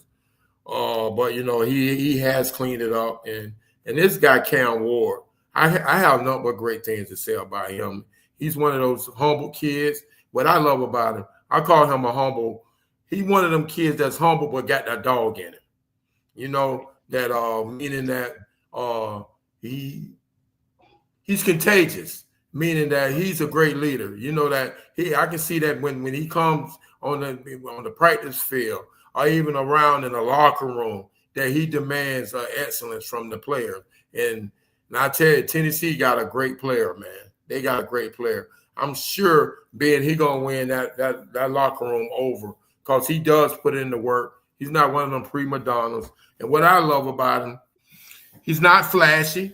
He loves the game. He loves playing. I'm shocked. He probably sleeps with a football. He probably do. Because how much he loves the game, man. And it's not gonna be contagious. And I love that big kid from that Seattle guy to the tight end. He gonna do Elijah Royal. I love him. He gonna be a stud. He gonna be a problem. He gonna be a matchup nightmare because he's a big kid that can run. And and then you see the ones that's in the 5th round. They're gonna have some trouble making the team. I can see some of them having some problems making the team, but they got, like I say, if you would, like the NFL tell you, you need to come there with your head down with your lunch pail. And the ones that get in our playbook, the ones that learn our playbook the most, that's one thing that a lot of these guys that come into this league and being can testify to this, that a lot of them come in and waiting on that signing bonus, trying to get to know that city, and then instead of getting to stand in our hotel room or stand wherever to learn that damn playbook. That playbook that's the biggest thing for you to learn. That was the hardest thing for me that I can use for myself when I first came in, because I'm trying to hang out, trying to do what's going on with the city. If I want a high draft pick, I know I'd have been cut. You know what I mean? I was a 3rd rounder. I knew it that I would have been cut if I didn't, because it took me a while to learn the playbook because I wasn't disciplined enough to learn the playbook. And I learned that when I learned the playbook probably about week 12, week 14.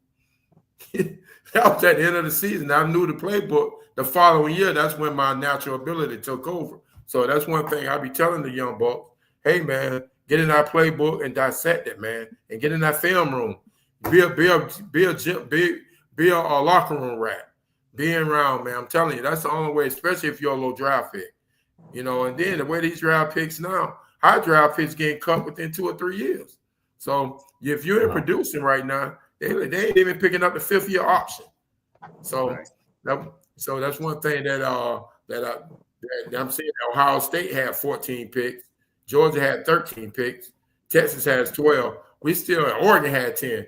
Miami still got to pick it up. It's Florida, man. Florida, University of Florida, Florida State, and Miami. We got to get back to the grind because we used to run the draft. Them 3 schools right there, Florida, Florida State, and Miami. We ain't used to seeing no Ohio State and the Georgias having more players than us drafted. So it's a testament. And then I know these boosters with these NIL deals, I know we just touched on that. They're not paying all this NIL money for people to go 4th round, 5th round, 6th round, 7th round. Right. That's not gonna cut it. I mean that you ain't talented enough for us to get to that championship game. You've seen how these draft picks drop the ball on us at the end of the year. We lost gas at the end of the year. We had us number one at one time. We lost gas within 3 weeks. 3 weeks. 3 weeks before they get into the dance. We lost 3 straight games. So that's the draft pick. That's 7 draft picks. We not where we at yet. That's why they got us what? I looked at the thing right now. For the May top 25 and ESPN, they got us number 23. Who was top? That I should let you know. And we still paying out $4 million for a quarterback. Why did Georgia keep you? Georgia ain't even counted the offer. You can have him. That's what they told us. You can have him. I think the highlight of this show is what you're saying about Carson Beck. We backed into that one. I'll just say one more thing. That's a great overview, by the way. Damian Martinez will be interesting to see how he acclimates up in Seattle as well. And, of course, in our chat room, if Royal can work on his blocking, he'll be successful. Great overview. I have a few more things I want to get to. I just wanted to make sure that Chris had the sole word on the Canes draft, and he did awesome. A couple more easy ones to get to. We'll get through these a little quicker, and then we'll wrap it up with Shedeur Sanders. I want to make sure we get everything that we can cover within the 2-hour allotment that we have. And that says Kyle Williams' decision to play in a meaningless bowl game appealed to the Patriots and played a part in him drafting, according to Mike Reese. It's good to see a guy play in a bowl game and an organization recognize it. We don't have to spend forever on this one. But when we talk about the guys that have gotten hurt, I don't know about you, Chris, but this is a breath of fresh air. What are your thoughts? Chris? I'm sorry. Go ahead. What are your thoughts about Kyle Williams? That's a pretty good feel-good story that he was willing to play in a bowl game, despite the fact of the matter is that there were more arrests. It's a feel-good story, nonetheless. Oh well, I'm gonna pass on this one. My thing That's is okay. That's okay. No problem. And not everybody has to comment on anybody, but I want to put it out there anyway for everybody to comment on it because I think you're right. You want to get as much money as you can. This guy took a major risk, and obviously you're well aware of it, but that's okay. We can defer. All right, Darwin, your thoughts. With him being one of the best players on the team, I think is noteworthy for sure. Because like as we all know, like it's a lot of players out there making business decisions, and I respect that too. But I respect his decision to play, and I think New England did as well, and there's been a lot of talk about the Patriot way being back in New England with Mike Vrabel being the head coach, and I think with this selection and with them mentioning how they were happy to see that he opted to play in, I think that you could see the connection there. Great stuff. All right, Ben.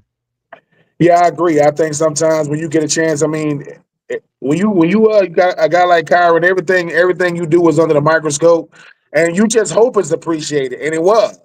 Just because I mean, I remember the days when guys were sitting out, guys like Leonard Fournette and Christian McCaffrey. Those guys were sitting out. To have a guy who say, "Look, man, I know what I'm supposed to be, but I'm one of the lucky ones that's gonna get a chance to be drafted." My teammates. They're not. It's gonna be a lot of guys ain't gonna be in a situation like mine. So yeah, I respect what he did, and I respect it's a class act by a guy like Mike Vrabel. It's not every day that because his Patriot way is something he got to implement. But having guys like Kyron, these are the type of guys you can say, look, we need to get more guys like that. Hopefully he pans out. But I agree with Darwin. I agree with the fact that he went out there and did it his way. He got rewarded for it, which is something that is very, very rare in today's NFL. Candy. Kudos to him, for getting his decision to play in a game that was meaningless, but yet it shows that he still wanted to play. He has a desire to play the game and to keep furthering himself. There are a lot of players that won't play in that game because they're afraid they're going to get injured or anything like that. Kudos to him for doing that, and kudos for the Patriots taking a chance on him and seeing where he can go, if he can make the team, and what he can do. Your goal once you play is to play in the NFL. So let's just see where he goes from here. Fair enough. Okay, Steve. I mean, like everyone's making a big deal, like these guys that sit in and out and stuff like that. I mean, people also tend to forget that this kid played quarterback when he was in high school. You know, he went through position change and things of that nature. So he's trying to make sure that the guys at this next level know that, like, he's willing to do whatever. He's a team guy. He'll you know, he played both sides of the ball at one point in time. So he's a guy that, you know. Yeah, like he's not going to be your typical wide receiver that always wants to be targeted, always wants the ball in his hand. I mean, obviously being a quarterback at one point in time, that obviously what was his thing, where it was always in his hand. So, as you guys are saying, they want these guys that are bringing the Patriot way back to New England. So, you know, kudos to him for you know, putting everything out there, but also at the same time, like, let's also see what he can do. You know, he's still third, fourth on the depth chart. You gotta get used to that playbook and get your reps and get in there. Okay. All I said, it's a refreshing story that he did it. I just hope he does well with the Patriots. I'll leave it at that. We'll talk about Kurtis Rourke, and then Steve and I, you know, we talked about this a little bit yesterday. Our opinions will supplement them. And again, everybody else talk about it. How's that, Steve? Because we did this on the Professor and the Pupil. And with Steve and I, we like to talk about certain topics that overlap a little bit. Kurtis Rourke becomes the first Canadian-born QB raised and selected in the NFL draft since Jesse Palmer in 2001. Obviously, when you think about it, okay, the 49ers, he also played with the 49ers. He was selected by the 49ers outside of playing it with Indiana. When you think about that quarterback room, you're going to have Brock Purdy in it. You're going to have Mac Jones, Kyle Shanahan, obviously, and running the show, as well as John Lynch. What are your thoughts about the move, Chris? Yeah, I think it's a great move. You know, that it's the thing about the way this league is set up. Our quarterback room you got to have the players in there, especially with that offense Shanahan runs. You know, that you're looking at a couple years ago when his quarterback went down. That you got to have people step up. So like we always said in the league, that next man up. And I guess he's seeing that the things that I don't know if this guy got paid yet. Did they pay this guy from San Fran yet? No, they haven't paid. They haven't paid Brock yet. Yeah, see what I mean? So you really don't know what's going on even with why they haven't paid this guy yet. So, you know, Shanahan, he pulling, I guess you got to look at it like his dad. His dad did a hell of a job bringing in the quarterbacks. I'm sure he's taking a page from his old man in his ear, and he's doing it the way that he want to do it, you know. And plus he got a hell of a GM over there with him. So I feel like that's the needs that they want for their team. And they're doing a great job by striking it, I feel. Well, like Kenny says, they will lowball you. All right, Darwin. Not much to add here. I think, you know, I know they drafted Brock Purdy in the 7th round a few years ago, about to pay him a big deal. So maybe they possibly struck gold again. So we'll see how that plays out. Ran Trey Lance out of town, that's for sure. All right, go ahead, Ben. Yeah, I mean, I think it's about variety. I think when you talk about a guy like Kyle Shanahan, he's always thinking about the future and the present, and he's got to make sure that his quarterback room. You got to prepare for the worst. You know, when it comes to a situation like the quarterback position, Brock Purdy, while he's about to get paid $60 million. Brock Purdy might be the 10th best player on his team. When you start talking about Trent Williams and, you know, you start talking about C-Mac and Brian Ayuk and Ricky Pearsall and Fred Warner and Trent Williams. I need my quarterback to play complimentary football. I need him to be an incredible, you know, game manager. And I need him to make the plays when I need him to make the plays. So, yeah, getting this QB that they got, they want to be able to develop while the starter is doing what he does. So, I mean, John Lynch never coached. Never did. He went straight to the GM position, and dare I say, he's really, really good at it. Now, hasn't won a Super Bowl yet, but he's been in 2 of them. We'll see what happens. But yeah, I agree with Dar. Hopefully, they struck gold with this young man, because when you get Mr. Irrelevant and Brock Purdy, and he turned into what he turned into, that's because of the culture of the team, not just him. So hopefully, the team around this young man they got now, he can help add to that quarterback room. Candy. So Kurtis Rourke, he started his college career in Ohio, went to Indiana. If you look at what he did on January 3rd, 2025, it was announced that he played the entire season on a torn ACL in his right knee. Wow. He played 12 games for the Hoosiers. This last year, he logged 3,042 passing yards, 29 touchdowns, and 5 interceptions. He declared for the NFL draft, although he was eligible for the CFL draft due to being a Canadian player in the NC2A and was projected to be a top draft pick there if he wanted to go undrafted in the NFL draft. He was ranked number 2 overall in the CFL's final pre-draft ranking. He was drafted in the 7th round by the 49ers. He was in the NFL draft, and he was drafted in the 3rd round by the Saskatchewan Roughriders in the CFL draft as well. Okay. So kudos to him. Let's see what he can do behind Brock Purdy.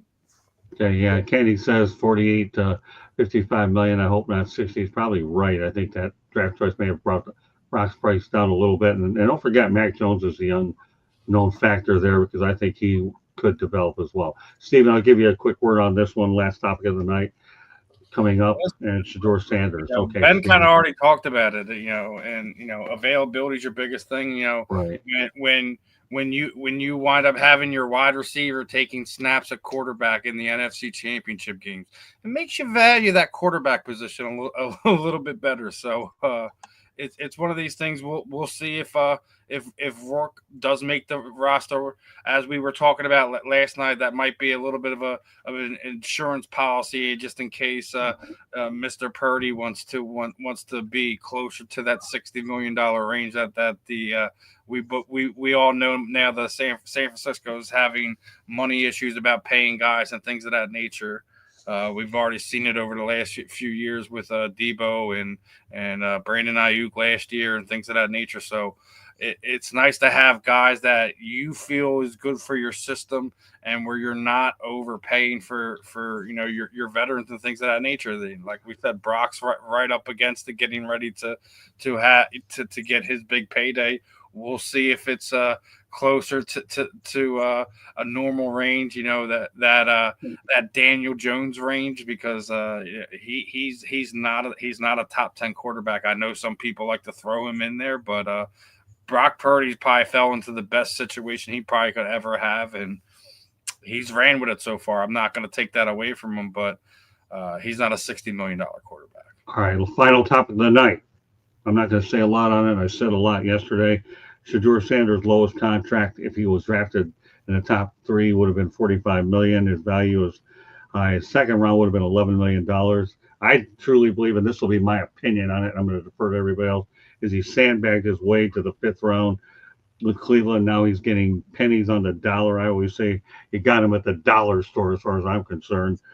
For the Browns, the NIL in 2024 was $6.5 million. His NFL salary is $4.6 million, an average of $1.16 million. I think the funniest statement that I heard last week was, as Steve mentioned, that the Toronto Argonauts have an option on him if they want to send him up there, and they can have a nice old star-studded group in Canada along with Pedro Guerrero Jr. with the Toronto Blue Jays. So as far as I'm concerned, Shedeur Sanders, anytime you get a Sanders in their draft, they're bound to mess it up anyways. And I don't even know if he'll even make the team. We'll see.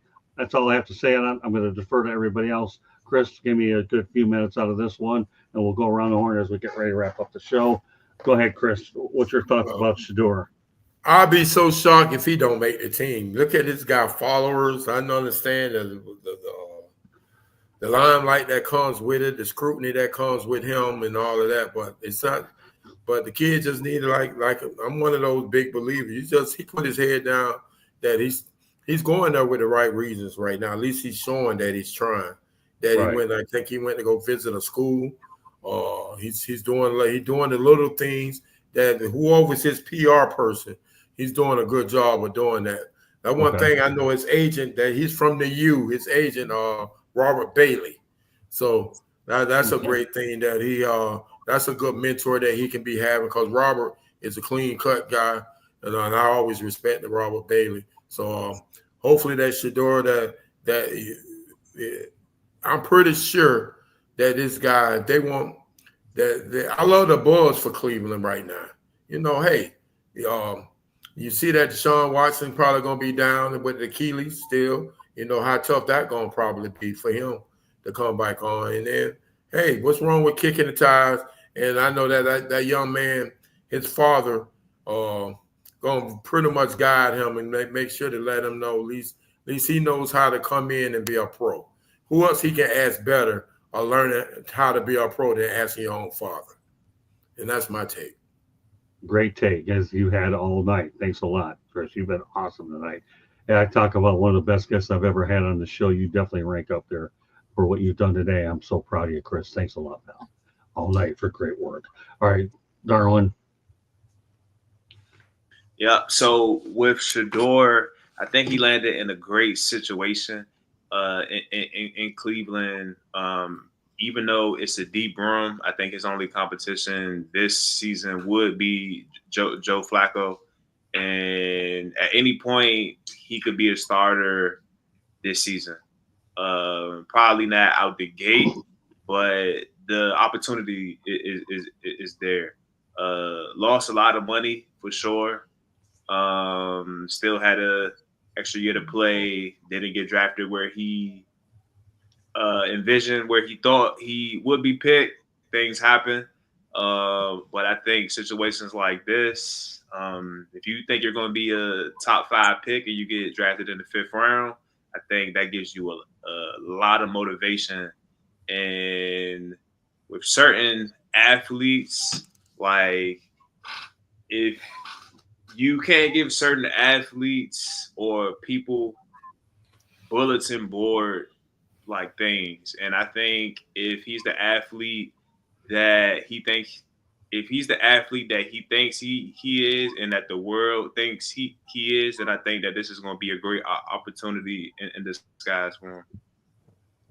You know, one of the biggest takeaways I'm going to get out of this show, and I credit Chris and Ben, especially Chris, is the Carson Beck thing. I really do. Thanks for making light of that situation, Chris. I really appreciate it, because that's something that when I've thought about all year as I get ready to cover games later this fall, I wondered myself, and because of the fact that you validated a lot, at $4 million, what am I getting besides the drama? Will this guy be worth the money that they're putting in, and the Chargers give it away? And to hear it come from someone like you, Chris, really makes it easier, so I don't have to talk about it later. And I don't think there's another hurricane source that will give me a better take on it than you. Thanks a lot, Chris. That was really great stuff. All right, we'll turn over to Ben and talk about Shedeur. Great stuff, Chris. And again, like I said, everything you've done is great. No problem. Even though my thumb's all busted up, and we'll find out if I need an operation on Thursday. Go ahead, Ben.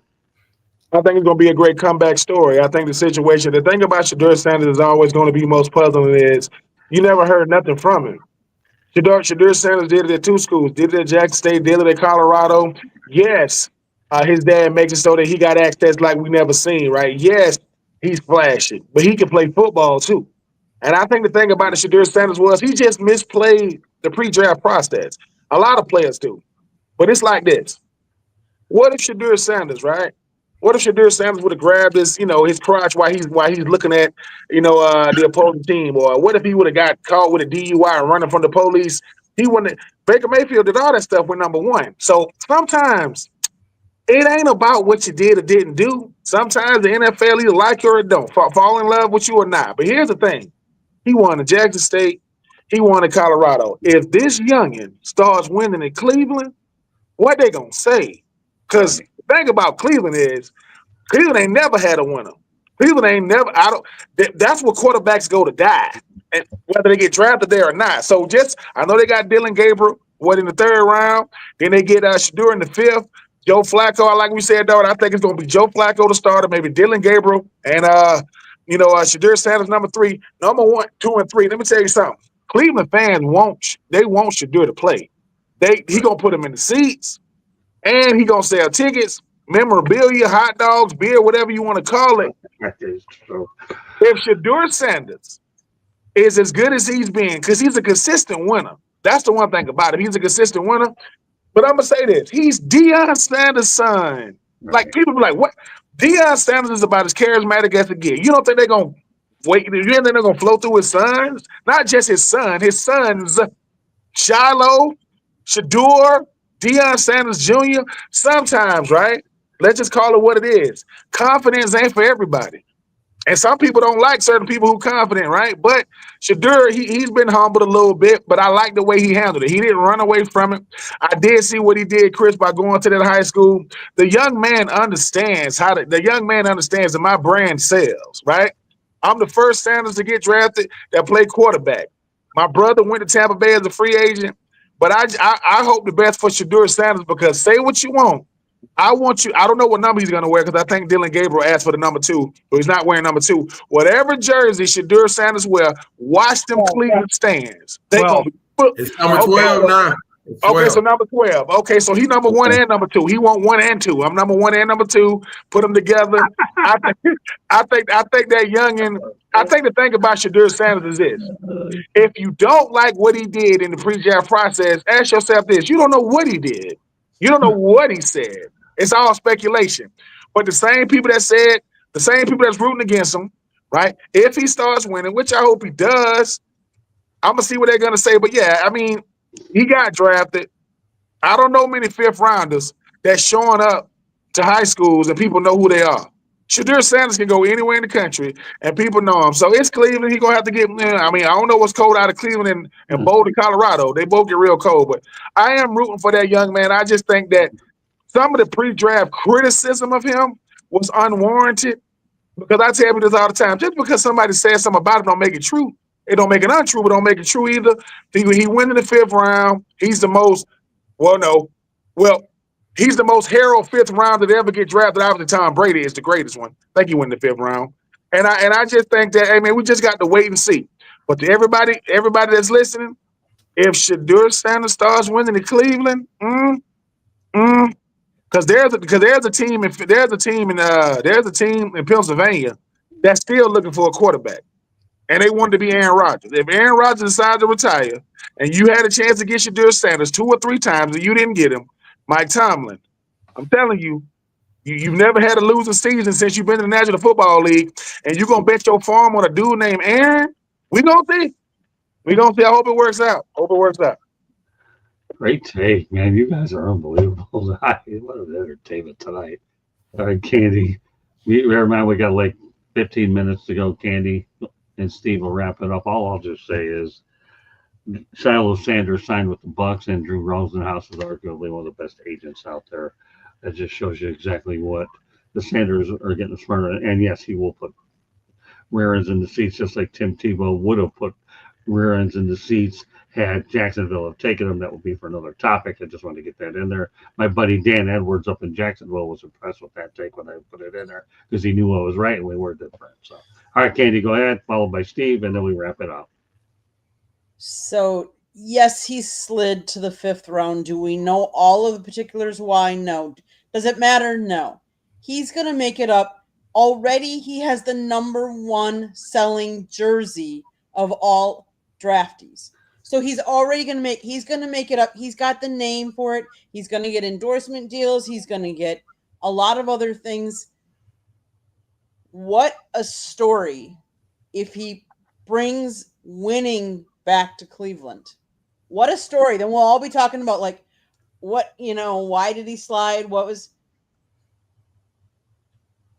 We all weren't in those interview rooms. We all weren't part of the why should we get him now? Should we not? Is he going to fit? What does he bring with him? Does he, is his dad going to be part of the package? Is the media going to be covering and being part of the big package? All I'm going to say is one of the things that he did before is he looked up to a mentor and he worked with Tom Brady. For him to reach out and work with somebody of the nature and stature of Tom Brady, he's got something right in the head. He knows what he's doing, and I think he'll have success. I don't know if it'll be in Cleveland or then wherever he eventually lands. but I can see him having success. We'll see how it plays out. I'll tell you one thing: if he plays in Cleveland and he wins, he's on house money, and he will fill that place easily.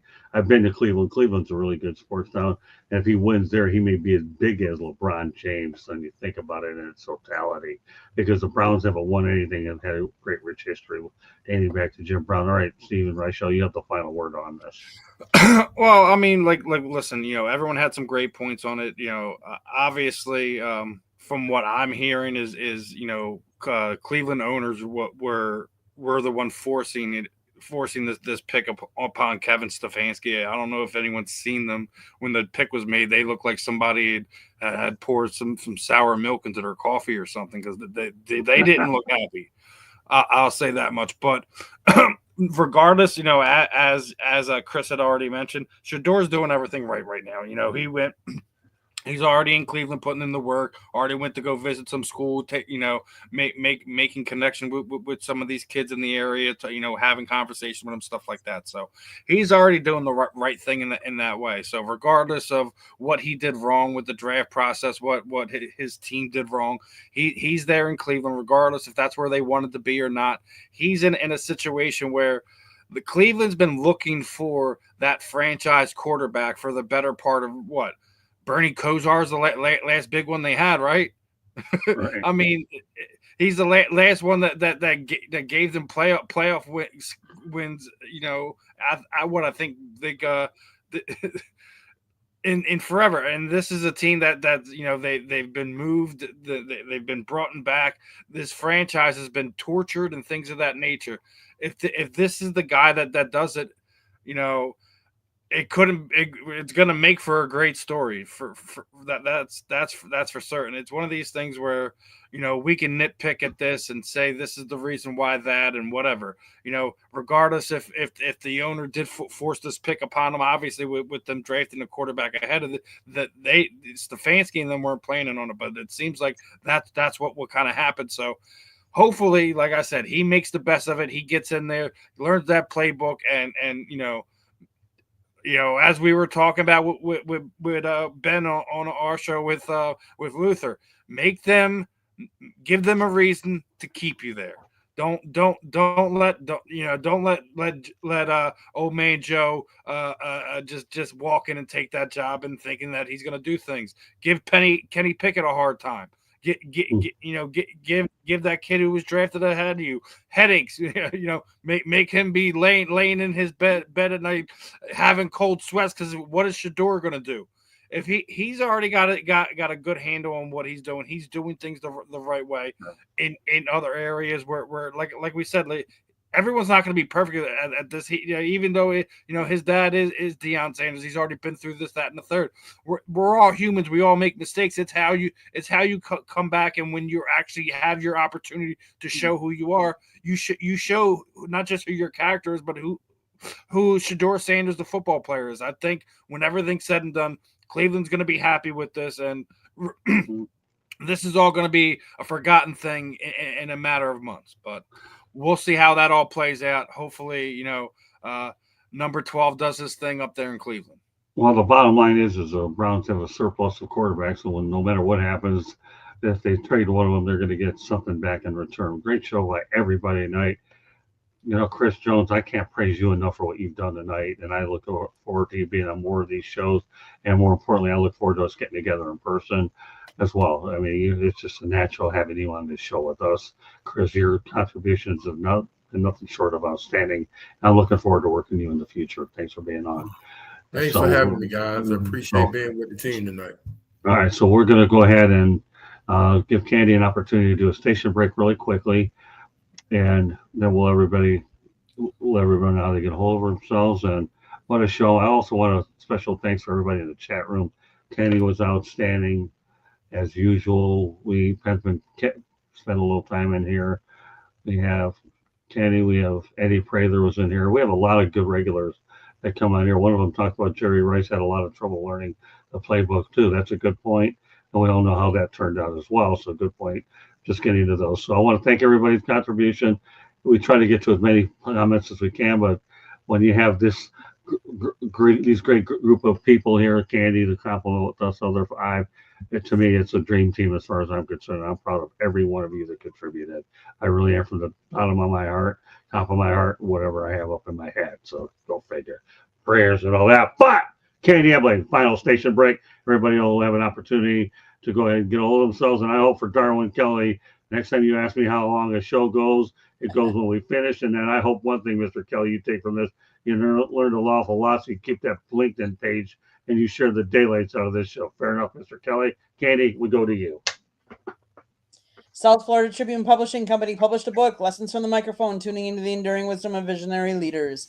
It is written by our host, Scott the Motor City Madmouth Morganroth. It's available on Amazon, Barnes & Noble, Kindle, Google, and Apple Books. There's also a link on our website, www.southfloridatribune.com. Talks about Scott's 40-plus years in the industry and how it has changed and evolved. Go get your copy today. As far as our website, www.southfloridatribune.com. Go check it out. There's a plethora of great content. If you like to listen to podcasts, you can find us wherever you get your podcast. If you want to advertise, call Scott 954-304-4941. And if you want to be a guest on the show or have show ideas, you can always email us at southfloridatribune@gmail.com. I'm going to do one last plug. If you like to listen to females talking sports, preceding this show tonight was Three Chicks in a Pod on the Chicks podcast, and I am one of the chicks. So if you like to listen to Chicks Talking Sports, Tuesday nights, 7:30, Chicks podcast. Okay, Scott? I just want to say a special thanks to Carter Toole and Cameron Gorby, two of the finest communications people to work with. Somehow, some way, we got to get this show to them, because we just added a little bit more fuel to the Gators and the Miami rivalry. And with Ben and Chris in here, that just makes it even more interesting. Later on, I'm sure I'll have these guys hopefully on a few more times as we get close to the rivalry. So thanks again, Carter and Cameron. You're two of the best. Somehow, some way, we'll try to get you the show if we can possibly do it. All right, with that said, Ben, let everybody know how they can get a hold of you, my friend. Oh, man, at BenTroop84.com on all social media outlets. Just keep watching, man. I mean, South Florida Tribune, the Fan in the End, 84 Reasons, No Wetters in the Fall and winning the division. Soon to be the Ben Troop podcast. But, hey, as long as you guys allow me on here, man, I'm going to keep on coming on here talking trash. And like I said, Chris, when it get time to game time, if the game starts getting out of hand in y'all favor, you're gonna have to talk to my cell phone provider. Something gonna be going wrong with my cell phone. It ain't working right. That's what usually happens when we lose. I'll be like, you might hear me going, "Hello, you're breaking up. I can't hear you." No, man, it's always a pleasure being on with you, man. Darwin, man, it was great being on with you too, sir, man. I hope I get a chance to see you again, Steve, Scott, and obviously, the Rolls Royce, of I've never heard that term in my life. It's the greatest term ever. It's always fun being on with y'all, man. Enjoy y'all night, man. Thanks for having me. Let me tell you something, Ben. You're on here for good. We're not letting you go anywhere, pal. Don't you have a book? Why don't you mention it, please? Oh, yeah. My book, Uncommon Unfinished, The Ben Troop Store with B.J. Bennett. I mean, it's everywhere books are sold. I mean, I think it's a great book about my life. I mean, I appreciate B.J. Bennett writing it for me. One of my best friends in the world. It just, listen, man, I mean, the people, places, and things that help me do what I currently do what I used to do, and hopefully do what I'm going to do in the future. It's a chance for me to say thank you to my parents, to my children, to my niece and nephews. There are people in my book who didn't have stars next to their name. So it's people in my book that I played against. Go get it. I mean, I believe all of us are uncommon, unfinished. It's a book title that I think there's something that goes with our lives. Go check it out. Hopefully you guys enjoy the read. And by the way, you got a new president coming from Michigan named Santa Ona. He's leaving Ann Arbor to go to Gainesville. I guess he's sick and tired of the state tax and the cold weather, and the Jim Harbaugh controversy probably got a little bit older too. So I'll just leave it at that. All right, go ahead, Darwin, real quick, how they get a hold of you? Absolutely. For first, I want to thank you, Scott, and everybody. This was a great time, great conversations. Look forward to more. If you want to find me, you can find me at Darwin Kelly, DARWYN. Last name Kelly, KELLY. I'm on LinkedIn, Instagram, Facebook, Twitter, on everything, on all platforms. Anything NIL related, I'm the guy. There you go. All right, Chris. What do you got? How can you get a hold of you? Oh, you can get a hold of me on LinkedIn, Chris T. Jones 82. Instagram, Chris T. Jones 82. I'm easy to be found, and I just want to just tell you guys, Darren, it was nice meeting you too.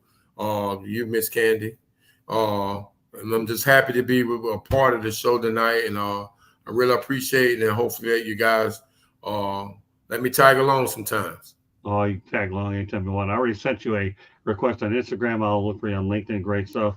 All right, Steve, real quick. Candy wraps it up with a station break. So there you go. All right. Well, yeah. Again, everyone, you can follow me. Facebook, Instagram, X. Just type my name in there. Should be pretty easy to find. My @handle's right underneath my name here. That's Steve Sports Talk 1. Obviously, you can find me here on the South Florida Tribune Media Network. Basically, Monday through Wednesday between the professor and the pupil here on Inside the Pigskin. Typically Wednesday mornings, I'm on with Ben for the Fan in the End. This week, we're actually going to have to kick it back to the afternoon, and we're going to be joined by former Sixer, former Laker, Mr. Jermaine Jones is going to be joining us, so that should be a fun one. This week, I got a whole bunch of stuff lined up for you. We're going to be talking to number one title challenger for the 140-pound title. Helen Peralta is going to be joining me Sunday evening. I'm going to be joined by current two-time defending karate combat champion and UFC veteran Sam Alvey will also be joining me Saturday, as well as Zach Hughes, who will be fighting in BKFC's Ice Wars. So I'm going to have a pretty interesting weekend here on the Florida Sports Tribune Media Network. We're going to continue to do things. Obviously, Chris is joining us. We have Ben on the program. We're going to continue to have fun here on the airwaves. All right, Chris, Andy. Chris, you're under a Green Tree Consulting Firm. Is that correct? Excuse me? Green Tree Consulting Firm on LinkedIn? Yes. Okay. I sent you to connect Candy real quick with the book, and then we're done. Book one last time. Lessons from the Microphone, tuning into the enduring wisdom of visionary leaders. It is written by our host, Scott, the Motor City Madmouth Morganroth. Talks about his 40-plus years in the media business and how it has changed and evolved. Old school media versus new school media. Available Amazon, Barnes & Noble, Kindle, Google, and Apple Books. Also a link on our website, www.southfloridatribune.com. Go get your copy today. You can see a young Scott with a young Muhammad Ali. Plus, he's got a plethora of great content and great stories. You know, he tells stories tonight. He tells more stories in that book. Go get your copy today. All right. Also, you can find me on Twitter /X at Tribune South as well. Chris, I've already sent you requests on Instagram and LinkedIn, so I'll let you look them up later. But meanwhile, on behalf of Ben Troop, Steve Reichel, Candy, the Rolls Royce, Darwin Kelly, and last but not least, my fellow Chris T. Jones, who will threaten anybody else for an analyst job because he's that good. But thank you very much for joining us on this edition of Inside the Pigskin. And Chris T. Jones, all I'm going to say is you have an invite to come out anytime you want, because I'll tell you, as Vic Vitale would say, "You're awesome, baby." Had a little bit I appreciate it, man. You are. I'll put you in the same. And that's really seriously, really? Yeah, you're awesome, baby. Anytime you want. Look forward to doing more shows with you. You're great. Yes. And I'll tell you what, this is just beginning for you and I, Chris. It's just unbelievable. And your first deck was A1. Okay. So with that said, we appreciate everybody for joining us. See you next week on Inside the Pigskin. Have a great week, everybody. Bye now. Bye.